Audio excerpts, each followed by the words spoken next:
Police મારતી વખતે ત્યાં હાજર હતા। રિમાન્ડ આપ્યા તેની પહેલાં આ જ સંજયભાઈ જે ડિસ્ટ્રિક્ટ સુપ્રિન્ટેન્ડન્ટ ઓફ પોલીસ છે, અમરેલીના વડા છે પોલીસના, એમની જવાબદારી છે કે અમરેલીની પોલીસ એ કાયદાની મર્યાદામાં વર્તે। એની જગ્યાએ એમણે પ્રેસ કોન્ફરન્સ કરી તેમની ઓફિસમાં અને આ 4 નિર્દોષ કથિત આરોપીઓને એમની પાછળ ઊભા રાખી અને એમની ડિગ્નિટી, એમની મર્યાદા અને એમનો વિવેક કે જે બંધારણ એમને આપે છે એનાથી તેમને વંચિત કર્યા। આ લોકો કંઈ આતંકવાદી નથી, આ લોકો કંઈ મોટા બુટલેગર નથી, આ લોકોએ કોઈ ખૂન નથી કર્યા, આ લોકો કોઈ ડ્રગ પેડલર નથી, અને છતાં પણ એમને મજબૂર કરીને ડીએસપીએ એમની પાછળ ઊભા રાખ્યા કે જ્યારે બહુ મોટા પીડ ગુનેગારો હોય। એટલે આજે ડિસ્ટ્રિક્ટ સુપ્રિન્ટેન્ડન્ટ પોલીસને કહ્યું કે જે ઘટના આ પાટીદાર દીકરી સાથે થઈ છે એ સિવાય બાકીના 3 આરોપીઓને પણ પોલીસ કસ્ટડીમાં મારવામાં આવ્યા છે અને એમને જ્યારે મારતા હતા ત્યારે આ ડિસ્ટ્રિક્ટ સુપ્રિન્ટેન્ડન્ટ ઓફ પોલીસે હાજર હતા ત્યાં। એટલે અમારા પ્રમાણે, આ દીકરી પ્રમાણે, અમરેલીના ડિસ્ટ્રિક્ટ સુપ્રિન્ટેન્ડન્ટ ઓફ પોલીસ એ કસ્ટડીની અંદર જે અત્યાચાર થયો તેને માટેનો આરોપી નંબર 1 છે અને મુખ્ય આરોપી એ ડિસ્ટ્રિક્ટ સુપ્રિન્ટેન્ડન્ટ ઓફ પોલીસ હોય એની હાથ નીચે કામ કરતા ઓફિસરોને તપાસ સોંપાય કે અમરેલીની પોલીસે અત્યાચાર કર્યો છે કે નહીં, એની નિષ્પક્ષતાની અંદર દીકરીને વિશ્વાસ નથી, એટલે અમે સીટને સ્વીકાર કરતા નથી। નંબર 2 કે જ્યારે તમે આ દીકરીને તપાસ અંતે નિર્દોષ જાહેર કરી છે અને 189 હેઠળ તમે એક્ઝોનરેશન રિપોર્ટ તમે કોર્ટની અંદર મૂક્યો છે અને તમે એ સ્પષ્ટ નિષ્કર્ષ પર ઉતર્યા છો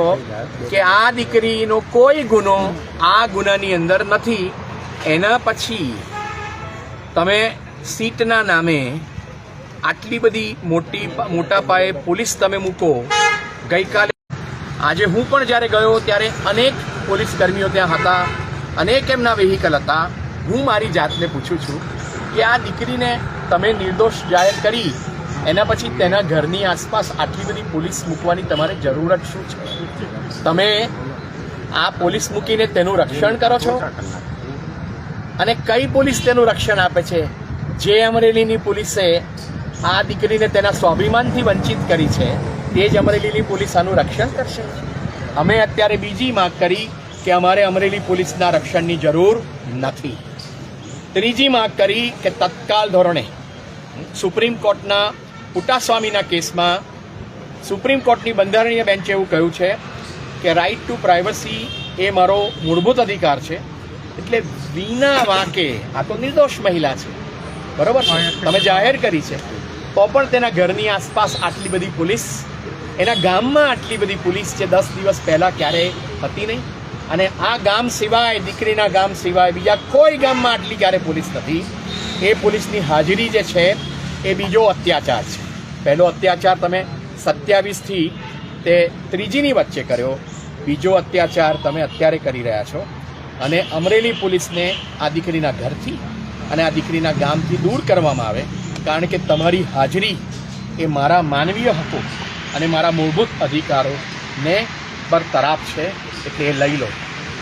આ ઉપરાંત તમે એવું કહ્યું કે કારણ કે અમારા માટે અમરેલીના district superintendent of police Sanjay ભાઈ એ મૂળ અને મુખ્ય આરોપી છે, એના સિવાય cyber cell, SOG, DCB crime અને એલસીડી અને સાથે અમરેલી સિટી પોલીસ સ્ટેશનના દરેક પોલીસ કર્મચારીઓ અને ઓફિસરો અને પોલીસ પર્સનલો જે લોકોએ આને રાત્રે ઉપાડી છે, જે લોકોએ એને મારી છે, અન્ય આરોપીઓને માર્યા છે, જે લોકો સરઘસની આસપાસ ઊભા હતા અને આ દીકરીઓનું ચીરહરણ કરવા માટે રક્ષણ આપતા હતા અને ત્યાર પછી પણ રિમાન્ડ લેતી વખતે એમ કે આ પીડ ગુનેગાર છે અને 3 દિવસમાં પલટી મારીને એમ કહે છે કે એમની સામે કોઈ ગુનો બનતો નથી, અમારી પાસે કોઈ પુરાવો નથી. એ પરિસ્થિતિની અંદર અમે આવતા દિવસોમાં રાજ્યના પોલીસ મહાનિર્દેશકને દીકરી વતી police district superintendent of police અને અમરેલીની આ 3 અને 4 વિભાગોની સામે દરેક પોલીસોના જ્યાં સુધી નામ હોય તે લઈને અમે FIR પડાવવા માટે જઈ રહ્યા છે. બીજી અમારી માંગ છે કે IG કક્ષાના IPS ઓફિસર એ નિષ્પક્ષપણે તપાસ કરે, કારણ કે અમારા મત મુજબ અમરેલીના પોલીસ અધિક્ષક એ